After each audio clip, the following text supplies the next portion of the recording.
साबित है। आज हम एक ऐसी किताब की समीक्षा पर गौर कर रहे हैं जिसने सच में दुनिया भर में लाखों लोगों के सोचने और काम करने के तरीके को बदला है। स्टीवन आर कवी की अत्यधिक प्रभावी लोगों की 7 आदतें।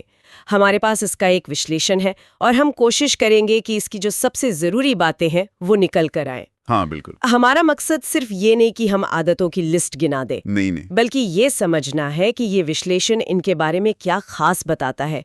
ये सिद्धांत मतलब आज भी क्यों इतने जरूरी हैं और इन्हें अपनाने में असल दिक्कतें क्या आती हैं। सही। क्योंकि ये सिर्फ ज्यादा काम निपटाने की तकनीकें नहीं है, है ना? बिल्कुल। ये उससे कहीं गहरी बात है। बिल्कुल, ये बात विश्लेषण में भी साफ है। ये किताब कोई सतही टिप्स या ट्रिक्स नहीं देती। इसका पूरा जोर चरित्र बनाने पर है, कैरेक्टर एथिक जिसे कवि कहते हैं। चरित्र, कैरेक्टर एथिक, यहीं से शुरू करते हैं। अच्छा, किताब और लेखक के बारे में थोड़ी सी बात। 1989 में आई थी ये किताब। हाँ, 1989। और देखिए, आज भी जैसा विश्लेषण में कहा गया है, ये बेस्टसेलर लिस्ट में कहीं ना कहीं दिख जाती है। कमाल है। तो कवि का मुख्य तर्क क्या था? वो क्यों मतलब इन क्विक फिक्सेस या त्वरित समाधानों के इतने खिलाफ थे? देखिए, उनका जो मुख्य तर्क था वो यही था कि सच्ची प्रभावशाली था, मतलब असली इफेक्टिवनेस वो बाहर से नहीं आती, अंदर से आती है। अंदर से। हाँ, उन्होंने 2 तरह की नैतिकता की बात की। एक है व्यक्तित्व नैतिकता, पर्सनालिटी एथिक। पर्सनालिटी एथिक जैसे आपकी बाहरी छवि कैसी है, आप व्यवहार बदलने की कौन सी तकनीकें इस्तेमाल करते हैं, पॉजिटिव सोचने के तरीके, ये सब। अच्छा। जो शायद थोड़े समय के लिए काम कर भी जाएं, लेकिन कवि ने जोर दिया चरित्र नैतिकता पर, कैरेक्टर एथिक। चरित्र नैतिकता, इसका मतलब क्या हुआ? विस्तार से बताएं। इसका मतलब है कुछ बुनियादी सार्वभौमिक सिद्धांत, जैसे ईमानदारी, निष्पक्षता, मानवीय गरिमा, सेवा, गुणवत्ता। कवि का मानना था कि जब हम अपने चरित्र को इन सिद्धांतों के साथ ढालते हैं, तभी सच्ची और स्थायी सफलता मिलती है। ये ऐसा है जैसे पेड़ की जड़ों को मजबूत करना, सिर्फ पत्तों पर पानी छिड़कने जैसा नहीं। हाँ, पत्तों पर पानी छिड़कने जैसा नहीं। बिल्कुल। और विश्लेषण कहता है कि यही नजरिया इस किताब को इतना खास बनाता है। दिलचस्प। तो प्रभावशीलता अंदर से बाहर की ओर, इनसाइड आउट शुरू होती है। सुनने में थोड़ा आदर्शवादी सा लगता है। क्या ये वाकई प्रैक्टिकल है? बिल्कुल। और यहीं पर किताब की जो बनावट है, जो संरचना है, वो काम आती है। अच्छा। कवि ने इसे सिर्फ सिद्धांतों का एक कलेक्शन नहीं बनाया, उन्होंने इन आदतों को एक विकास के क्रम में पेश किया है। हाँ। विश्लेषण भी इसे 3 हिस्सों में बांटता है। 3 हिस्से? हाँ। पहला है निजी जीत, प्राइवेट विक्ट्री। इसमें पहली 3 आदतें आती हैं। पहली 3? हाँ, ये है खुद पर महारत हासिल करना, आत्मानुशासन, व्यक्तिगत जिम्मेदारी, मतलब खुद के साथ किए वादे निभाना। ठीक है। दूसरा है सार्वजनिक जीत, पब्लिक विक्ट्री। इसमें चौथी, 5वीं और 6ठी आदत शामिल है। ये दूसरों के साथ प्रभावी ढंग से काम करने, संवाद करने, सहयोग करने के बारे में है। और तीसरा? और तीसरा है नवीनीकरण, रिन्यूअल। ये 7वीं आदत है, जो बाकी सभी 6 आदतों को बनाए रखने और लगातार खुद को बेहतर बनाने के बारे में है। अच्छा, नवीनीकरण। और ये संरचना महत्वपूर्ण है क्योंकि ये हमें एक सफर पर ले जाती है, निर्भरता से, मतलब डिपेंडेंस, जहां हम दूसरों पर टिके होते हैं। हाँ। स्वतंत्रता तक, इंडिपेंडेंस, जहां हम आत्मनिर्भर होते हैं। और फिर आती है अंतर्निर्भरता, इंटरडिपेंडेंस। मतलब ये समझना कि हम अकेले जितना कर सकते हैं, उससे कहीं ज्यादा मिलकर हासिल कर सकते हैं। ये स्वतंत्रता से भी ऊंचा स्तर है। अच्छा, थोड़ा और गहरा उतरते हैं। जैसा इस विश्लेषण में बताया गया है, पहली 3 आदतें निजी जीत के लिए। आदत 1, सक्रिय बने, बी प्रोएक्टिव। इसका मतलब सिर्फ पॉजिटिव सोचना तो नहीं है, है ना? नहीं, बिल्कुल नहीं। सक्रिय होने का मतलब है अपने जीवन की बागडोर अपने हाथ में लेना। देखिए, कवि एक बहुत महत्वपूर्ण बात कहते हैं। क्या? कि कोई भी घटना या उत्तेजना, स्टिमुलस, और हमारी जो प्रतिक्रिया, रिस्पॉन्स होती है, उसके बीच एक खाली जगह होती है। उस जगह में हमारी प्रतिक्रिया चुनने की आजादी और शक्ति है। अच्छा। निष्क्रिय लोग, मतलब रिएक्टिव लोग, वो बाहरी परिस्थितियों या दूसरों की भावनाओं से चलते हैं। मौसम खराब तो मूड खराब, किसी ने कुछ कह दिया तो गुस्सा आ गया। हाँ, होता है ऐसा। पर सक्रिय लोग अपनी प्रतिक्रिया खुद चुनते हैं, अपने मूल्यों के आधार पर। विश्लेषण इसे जिम्मेदारी लेने की आदत कहता है, रिस्पॉन्सिबिलिटी, अपनी प्रतिक्रिया चुनने की क्षमता। रिस्पॉन्सिबिलिटी, अच्छा। सुनने में ये आसान लगता है, पर असल में मुश्किल है, खासकर जब भावनाएं हावी हों। हाँ, ये तो सच है। रोजमर्रा की जिंदगी में एकदम से रिएक्ट ना करना बड़ा मुश्किल होता है। अच्छा, दूसरी आदत, अंत को ध्यान में रखकर शुरू करें। Begin with the and in mind. ये थोड़ा भविष्य जैसा लगता है। क्या मतलब है इसका? इसका मतलब है कि आप जीवन में कहाँ पहुंचना चाहते हैं, क्या बनना चाहते हैं, आपके लिए सबसे जरूरी क्या है, इस बारे में एकदम साफ होना, क्लैरिटी होना। कवि इसके लिए एक मशहूर एक्सरसाइज बताते हैं। कल्पना करें कि आप अपने अंतिम संस्कार में हैं और आपके करीबी लोग आपके बारे में क्या कह रहे हैं। आप क्या चाहेंगे कि वो कहें? अरे, ये तो थोड़ा गहरा सोचने वाली बात है। हाँ, सुनने में अजीब लग सकता है, पर ये सोचने पर मजबूर करता है कि आपके असली मूल्य क्या हैं, आप किस लिए याद किया जाना चाहेंगे। सही। ये सिर्फ करियर के लक्ष्य तय करना नहीं है, बल्कि जीवन के हर पहलू के लिए परिवार, समाज, व्यक्तिगत विकास, अपनी दिशा तय करना है। एक तरह से ये अपना व्यक्तिगत संविधान बनाने जैसा है। पर्सनल मिशन स्टेटमेंट जैसा। बिल्कुल, पर्सनल मिशन स्टेटमेंट। बिना इसके हम दूसरों के एजेंडे या बस जो सामने आ रहा है उसी में भटक सकते हैं। और तीसरी आदत जो इस निजी जीत को पूरा करती है, पहली चीजों को पहले रखें। Put first things first. ये तो टाइम मैनेजमेंट जैसा लग रहा है। ये टाइम मैनेजमेंट से कहीं ज्यादा है। ये है जीवन का प्रबंधन, प्रायोरिटीज का प्रबंधन। अच्छा। कवि का वो मशहूर टाइम मैनेजमेंट मैट्रिक्स यहीं आता है, 4 क्वाड्रेंट वाला। हाँ, वो देखा है। जरूरी और तात्कालिक। हाँ, जरूरी और तात्कालिक क्वाड्रेंट 1, जरूरी पर गैर तात्कालिक क्वाड्रेंट 2, गैर जरूरी पर तात्कालिक क्वाड्रेंट 3 और गैर जरूरी और गैर तात्कालिक क्वाड्रेंट 4। ज्यादातर लोग कहाँ फंसे रहते हैं? क्वाड्रेंट 1 में संकट, डेडलाइंस, या क्वाड्रेंट 3 में तात्कालिक रुकावटें, फालतू की मीटिंग्स, कॉल्स। हाँ, बिल्कुल। आदत 3 कहती है कि हमें फोकस करना चाहिए क्वाड्रेंट 2 पर। क्वाड्रेंट 2, जरूरी लेकिन गैर तात्कालिक। जैसे रिश्ते बनाना, योजना बनाना, व्यायाम करना, कुछ नया सीखना, तैयारी करना। ये वो चीजें हैं जो लॉन्ग टर्म में सबसे बड़ा असर डालती हैं, पर अक्सर टलती रहती हैं क्योंकि वो एकदम आग लगी है वाली स्थिति नहीं होती। सही बात है। यहाँ बात वाकई दिलचस्प हो जाती है। ये आदत असल में आदत 2, अंत को ध्यान में रखकर शुरू करना, को हकीकत में बदलने का तरीका है। अच्छा, कैसे? अगर आपको पता है कि आपके लिए क्या जरूरी है आदत 2, तो ये आदत 3 उसे करने का अनुशासन है, डिसिप्लिन। रोजमर्रा की जिंदगी में उसे प्राथमिकता देना, भले ही वो तात्कालिक ना लगे। इसमें ना कहना सीखना भी शामिल है, उन चीजों को जो जरूरी नहीं है, जो आपके लक्ष्यों से मेल नहीं खाती। ये क्वाड्रेंट 2 वाली बात वाकई सोचने लायक है। अक्सर हम उसी में सबसे कम समय बिताते हैं शायद। बिल्कुल। तो ये पहली 3 आदतें, सक्रिय होना, लक्ष्य तय करना और प्राथमिकताओं पर काम करना, ये हमारी निजी जीत हुई, खुद पर जीत। बिल्कुल। और ये नींव है, पत्थर की तरह। अगर हम इसे बड़ी तस्वीर से जोड़ें तो ये समझना जरूरी है कि जब तक कोई व्यक्ति खुद पर काबू नहीं पाता, अपनी दिशा तय नहीं करता और अपनी प्राथमिकताओं को जीना नहीं सीखता, तब तक वो दूसरों के साथ स्थायी और प्रभावी रिश्ते कैसे बना सकता है। सही बात है। यही कवि का वो अंदर से बाहर वाला सिद्धांत लागू होता है। पहले खुद को सुधारें, फिर रिश्ते अपने आप बेहतर होंगे। सार्वजनिक जीत निजी जीत पर ही टिकी होती है। समझ गया। तो अब आते हैं सार्वजनिक जीत की आदतों पर। आदतें 4, 5 और 6। ये दूसरों के साथ हमारे व्यवहार से जुड़ी हैं। चौथी आदत है जीत जीत सोचें, थिंक विन विन। ये तो काफी सुना हुआ लगता है, लेकिन क्या इसका मतलब सिर्फ समझौता करना है, कॉम्प्रोमाइज? नहीं, ये समझौते से अलग है। देखिए, समझौते में अक्सर क्या होता है, दोनों पक्ष थोड़ा थोड़ा हारते हैं, विन सम लूज सम। हाँ। एक होता है जीत हार, मैं जीतूं भले ही तुम हारो। कवि कहते हैं कि विन विन एक मानसिकता है, एक दर्शन है। एक मानसिकता? हाँ, ये मानना कि दुनिया में सबके लिए पर्याप्त अवसर और सफलता है, अबंडेंस मेंटालिटी। ये कमी वाली सोच से बिल्कुल अलग है कि अगर तुम जीतोगे तो मुझे हारना पड़ेगा। अच्छा। विन विन, आपसी लाभ, म्यूचुअल बेनिफिट और आपसी सम्मान, म्यूचुअल रिस्पेक्ट पर आधारित समाधान खोजने की कोशिश है। ये सिर्फ एक तकनीक नहीं, बल्कि इंसानों के बीच बातचीत का एक पूरा दर्शन है। हाँ, विश्लेषण ये भी कहता है कि इसके लिए 2 चीजें चाहिए, साहस और विचारशीलता। साहस और विचारशीलता। हाँ, अपनी बात रखने का साहस और दूसरे के नजरिए को समझने की विचारशीलता, इन दोनों का संतुलन। लेकिन क्या विन विन हमेशा मुमकिन है?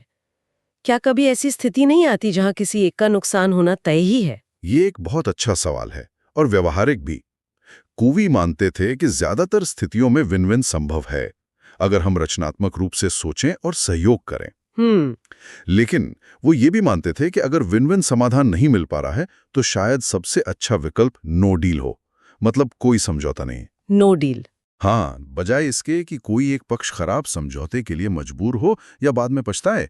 महत्वपूर्ण बात वो मानसिकता है, हमेशा विन विन की तलाश करना। ये रिश्तों को लॉन्ग टर्म में मजबूत बनाता है। ठीक है, 5वीं आदत पर आते हैं। पहले समझने की कोशिश करें, फिर समझे जाने की। Seek first to understand then to be understood. ये सुनने में कितना सीधा लगता है, पर शायद सबसे मुश्किल आदतों में से एक है ये। निश्चित रूप से, और शायद सबसे जरूरी भी। विश्लेषण इसे प्रभावी संचार की कुंजी बताता है। कुंजी। हम में से ज्यादातर लोग क्या करते हैं, जब कोई बोल रहा होता है तो हम सुन इसलिए रहे होते हैं ताकि हम जवाब दे सकें। हम अपना जवाब तैयार कर रहे होते हैं। हाँ बिल्कुल, अपना पॉइंट बनाने के लिए। बिल्कुल, हम सच में दूसरे व्यक्ति को समझने की कोशिश नहीं कर रहे होते। कवि इसे कहते हैं सहानुभूतिपूर्ण सुनना, एम्पैथेटिक लिसनिंग। Empathetic listening. हाँ, सिर्फ शब्दों को नहीं सुनना बल्कि भावनाओं को, अर्थ को समझना। इसका मतलब है दूसरे व्यक्ति के नजरिए से दुनिया को देखना, उनकी वास्तविकता को महसूस करने की कोशिश करना। ये तो बहुत मुश्किल है। मुश्किल है पर नामुमकिन नहीं। और इसका मतलब ये नहीं कि आप उनसे सहमत हों, बस आप उन्हें गहराई से समझें। कवि कहते हैं कि जब लोग महसूस करते हैं कि उन्हें सच में समझा गया है, तभी वो आपके विचारों और भावनाओं को समझने के लिए तैयार होते हैं। अच्छा। ये आदत रिश्तों में विश्वास बनाने के लिए मतलब बुनियाद है। हमारी प्रवृत्ति क्या होती है? हम सलाह देने लगते हैं, या अपनी कहानी सुनाने लगते हैं, या अपनी राय थोपने लगते हैं। हाँ, मेरे साथ भी ऐसा हुआ था। एग्जैक्टली। इसे कवि आत्मकथात्मक प्रतिक्रियाएं, ऑटोबायोग्राफिकल रिस्पॉन्सेस कहते हैं। इस आदत को साधने के लिए इस प्रवृत्ति पर काबू पाना होता है। पहले सिर्फ सुनना और समझना। ये आत्मकथात्मक प्रतिक्रियाएं वाली बात सोचने वाली है। हम सब शायद ये बहुत करते हैं। अब छठी आदत, तालमेल बिठाएं, सिनर्जाइज। इसका क्या मतलब है? ये टीम वर्क जैसा है? ये टीम वर्क से भी बढ़कर है। तालमेल या सिनर्जी का सिद्धांत है कि संपूर्ण उसके भागों के योग से बड़ा होता है। The whole is greater than the sum of its parts. 1 + 1 = 3 जैसा। हाँ, या 10 या 100 भी हो सकता है। ये रचनात्मक सहयोग, क्रिएटिव कोलैबोरेशन का उच्चतम रूप है। अच्छा। इसका मतलब है मतभेदों को महत्व देना, अलग अलग नजरियों, विचारों, अनुभवों को एक ताकत समझना, न कि कमजोरी या रुकावट। मतभेदों को ताकत समझना? हाँ, जब लोग एक दूसरे का सम्मान करते हैं, जब वो मतभेदों को वाकई समझते हैं, यहाँ आदत 5 काम आती है। और जब वो एक साझा लक्ष्य के लिए विन विन आदत 4 मानसिकता के साथ काम करते हैं, तो वो ऐसे नए और बेहतर समाधान खोज सकते हैं जो अकेले किसी के दिमाग में कभी नहीं आते। ये वो जादू है जो तब होता है जब अलग अलग ताकतें सही मायनों में एक साथ आती हैं। तो ये आदतें 4, 5, 6 हमें सच्ची अंतर्निर्भरता की ओर ले जाती हैं। सोचिए, बिना विन विन सोचे आदत 4 और बिना दूसरों को समझे आदत 5, क्या सच्चा तालमेल आदत 6 संभव है? नहीं, शायद नहीं। अगर टीम में हर कोई सिर्फ अपनी जीत देख रहा है या दूसरों की सुन ही नहीं रहा, तो सहयोग कैसे होगा?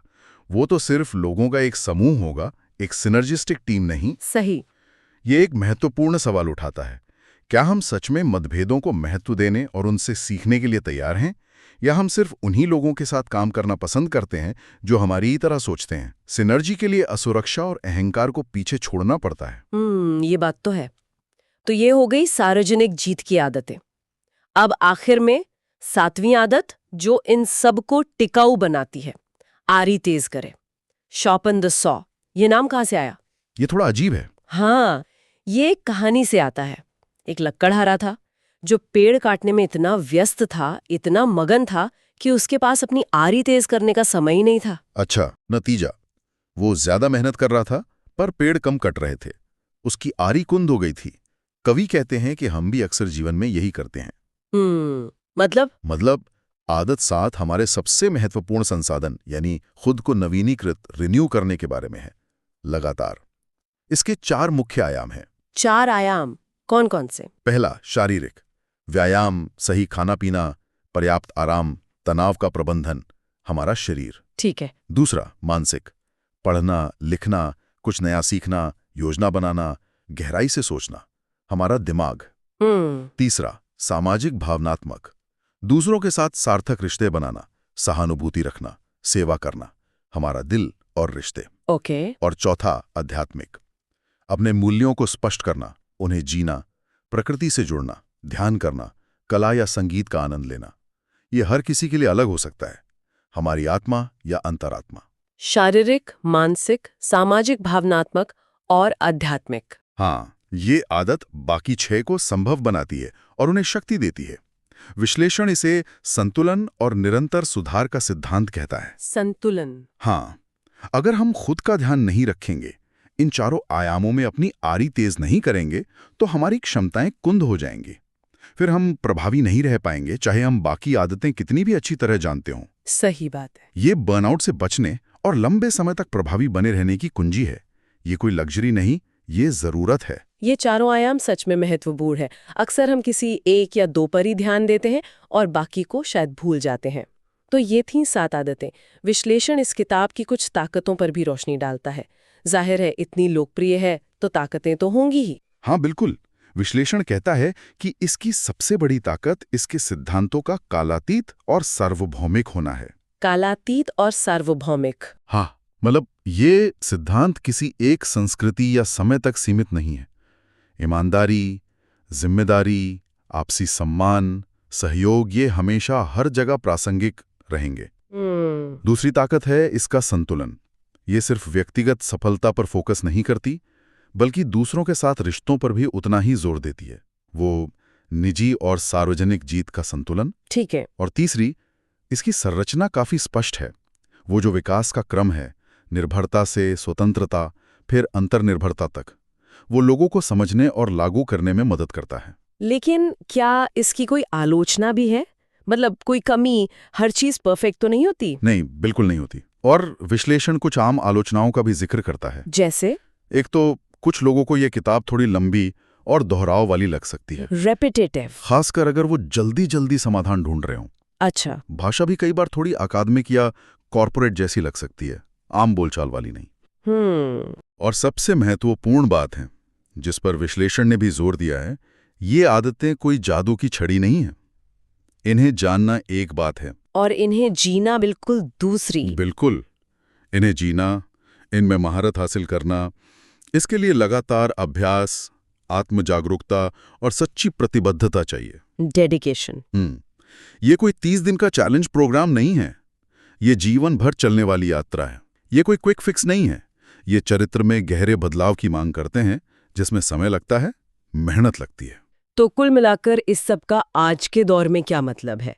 क्या ये 30 साल से ज्यादा पुरानी किताब आज भी उतनी ही रेलेवेंट है, उतनी ही प्रासंगिक है? विश्लेषण का निष्कर्ष तो यही है कि ये शायद पहले से भी ज्यादा प्रासंगिक हो सकती है। ज्यादा? कैसे? सोचिए, आज की दुनिया कितनी भागदौड़ भरी है, कितना ध्यान भटकाने वाली है, कितनी ध्रुवीकृत है।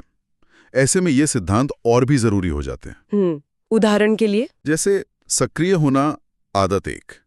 इतने सारे बाहरी दबावों और सोशल मीडिया के शोर के बीच अपनी प्रतिक्रिया चुनने की क्षमता कितनी जरूरी है। सही बात है। अंत को ध्यान में रखकर शुरू करना, आदत 2।